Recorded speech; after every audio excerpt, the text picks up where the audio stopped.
Hello everyone. उम्मीद है कि आप सब लोग खैरियत से होंगे। आज मैं आपके लिए लेकर आया हूँ एक बहुत ही जबरदस्त टॉपिक जो टोटली बेस्ड करता है सक्सेस के ऊपर। मैंने इसे एंटरप्रेन्योरियल क्लाउड ट्रेड्स के जरिए समझाने की कोशिश की है। वीडियो को एंड तक देखिएगा and I definitely guarantee you, अगर आपने इसमें से कुछ क्वालिटीज भी अपने अंदर पोजेस कर लिया, आई गारंटी यू आपको सक्सेसफुल होने से कोई नहीं रोक सकता। एक एग्जाम्पल से स्टार्ट करते हैं। आपने कभी सोचा कि चीजों के अंदर डे टू डे इतनी ज्यादा इनोवेशंस होती जा रही हैं कि एक प्रोडक्ट आया नहीं उसके ऊपर दूसरा प्रोडक्ट आ गया। चले इससे भी पुरानी बात हम ले लेते हैं। सबसे पहले कंप्यूटर आया हमारे पास। टाइम बाय टाइम फिर अचानक से लैपटॉप आ गया। वही सेम काम जो हम कंप्यूटर में कर सकते थे वो लैपटॉप में करने लगे। उसके बाद मोबाइल फोन्स आ गया। क्या जरूरत पड़ी इन चीजों की बिला के? The thing is that people identified the gap. That gap is कि पीसी को हम हर जगह लेकर जा नहीं सकते अपने साथ। लेकिन हाँ, कुछ ऐसी डिवाइस है, कुछ इस तरीके की चीज आ जाए जिसको इजी टू कैरी हो, हम एक जगह से दूसरी जगह मूव कर सकें, तो डेफिनेटली ऐसा सोचना एक एंटरप्रेन्योरियल माइंडसेट के साथ लोगों की नीड को फुलफिल करना और एक्चुअली में उन्हें वो देना जो एक्चुअली में उनकी डिमांड है, that is just happened just because of the keen observation।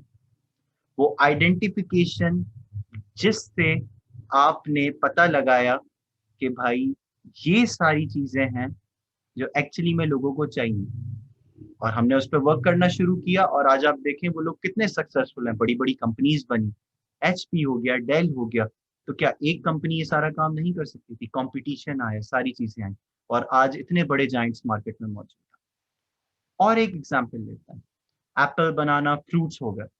एक बंदा है जो फ्रूट्स बेचता है, और एक और बंदा उसने दिमाग लगाकर उसके बराबर में एक ऐसा शॉप खोला जहाँ पे जूस वो बेचता है, एप्पल का जूस, बनाना का जूस। तो जस्ट इतना इमेजिन करो, डेफिनेटली वो उससे ज्यादा कमा रहा है। फ्रूट सेलर से ज्यादा जूस वाला ज्यादा कमा रहा है। ऐसा क्यों? वही एंटरप्रेन्योरियल माइंडसेट कि एक एप्पल बेचूंगा अगर $1 कमा रहा हूँ, वही अगर मैं जूस बेच के $10 कमा सकता हूँ। तो जरा सोचा क्या जरूरत पड़ी ऐसा करने की? The thing is that conveniences, flexibility, easy. ये जो इजीनेस का वर्ड मैंने यहाँ पे यूज किया, दैट इज जस्ट बिकॉज हमारी सोसाइटी में लोगों को चाहिए इजीनेस। हम इतने ज्यादा लेजी हैं, हम घर से नीचे नहीं उतर सकते, हमें सारी चीजें घर पे अगर मिल रही हो, ई कॉमर्स आ गया। ये वो लोग थे जिन्होंने वो गैप्स अंडरस्टैंड किए, जस्ट बिकॉज हम वही लोग हैं। वो कोई लोग एलियंस नहीं है जिन्होंने ये सारी चीजों को आइडेंटिफाई किया, अंडरस्टैंड किया। ये वही लोग हैं जो हमारे बीच में रहते हैं जस्ट बिकॉज इनकी एक ऑब्जर्वेशन थी और एक करने की चाह थी, खुद पे यकीन था कि मैंने एक्चुअली में अब कुछ करना है। और उन्होंने ऑब्जर्व करना स्टार्ट किया, तो एक्चुअली में उन्होंने ऐसी चीजों को आइडेंटिफाई किया। आपने देखा, जूम, ब्लैक बोर्ड, ऐसी टेक्नोलॉजीज तो पहले से ही मार्केट में इंट्रोड्यूस थी, लेकिन ड्यूरिंग द कोविड पूरा एजुकेशन सिस्टम जब ऑनलाइन में आ गया, सबसे ज्यादा यूसेज उस टाइम पे इन चीजों की हुई। लेकिन ये चीजों तो पहले से एग्जिस्ट करती थी। तो बात एक्चुअली में यही है, चीजों को ग्रो करने में टाइम लगता है। एक फार साइटेड माइंडसेट जो आज आप सेट करते हो, चाहे फ्यूचर में वाकई में इस चीज की वर्थ बनेगी, तो उसके लिए आपको एक ऐसा रिसर्च चाहिए होता है। वो रिसर्च करने के लिए आपको कोई आर्टिकल्स, कोई ऐसी चीजें पढ़ने की जरूरत नहीं है। सिर्फ एक छोटी सी बात, खुद पे यकीन होना कि एक्चुअली में मुझे लाइफ में सक्सेसफुल होना है और मैं कुछ करना चाहता हूँ और कर सकता हूँ। उसके बाद आप अपने ही आसपास, अपने ही मुआशरे में उन चीजों को देखो कि आप लोगों के लिए कैसे आसानियां पैदा कर सकते हो। The day you identified that thing, the day you are going to be successful। That is just a simple formula। यहाँ पे जितनी भी क्वालिटीज मेंशन्ड है, इन क्वालिटीज को एक वर्ड में जस्ट लिखना, ये सिर्फ यही बताना है कि आप अगर एक आइडिया अपने पास लाते हो, उस आइडिया के साथ ही ये सारी चीजें आपको रिक्वायर्ड हैं। क्या ये आइडिया मार्केट में ऑलरेडी एग्जिस्ट करता है? आप इसमें ऐसा क्या क्रिएटिव करते हो कि आप लोगों के लिए इजीनेस पैदा करते हो? सिंपल सी बात, लोगों की नीड को समझना, लोगों की डिमांड को फुलफिल करना, दैट इज दैट। खुद के अंदर एक पैशन होना कि वाकई में मैं करना चाहता हूँ, सेल्फ बिलीव। कभी ऐसा सोचा है लिंक्डइन वगैरह ऐसे प्लेटफॉर्म्स की क्यों जरूरत पड़ी? मार्केट में पहले भी तो लोगों को जॉब्स मिलती थी।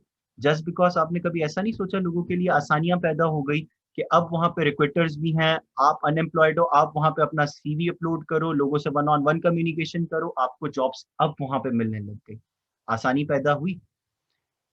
इस तरीके की जितनी भी चीजें हैं, जैसे आप इन पे वर्क करते हो, आप इन चीजों को आइडेंटिफाई करते हो और एक्चुअली में सिर्फ सोच कर इसे छोड़ना देना, उस एक्शन को इंटरप्रेट करना, एनालाइज करने के बाद, रिसर्च करने के बाद उस पे इम्प्लीमेंटेशन भी करना, that is what which makes you successful. Risk taking, क्या बात है, पैसा डूबेगा, यही जो सारी चीजें होती हैं यही हमें कामयाब नहीं होने देती। There is a difference between blunder and risk जो आज तक हम नहीं समझ पाए। इसके ऊपर मैं एक वीडियो बनाने वाला हूँ, वो भी आप इन फ्यूचर इंशाल्लाह आपको क्लियर हो जाएगा टॉपिक। लेकिन अभी जो मैं आपको ये पॉइंट्स बता रहा हूँ कि all in all what you want, ये इतनी सारी क्वालिटीज नहीं होनी चाहिए आपके पास। इसमें से कुछ क्वालिटीज भी आप अपने अंदर ले आओ, that is the simple formula कि आज कुछ ऐसा जो है ऑब्जर्व करो जो लोगों के लिए आसानियां पैदा कर रहा है। I will definitely guarantee you that is the thing which is going to make you successful in future. ठीक है, थैंक यू।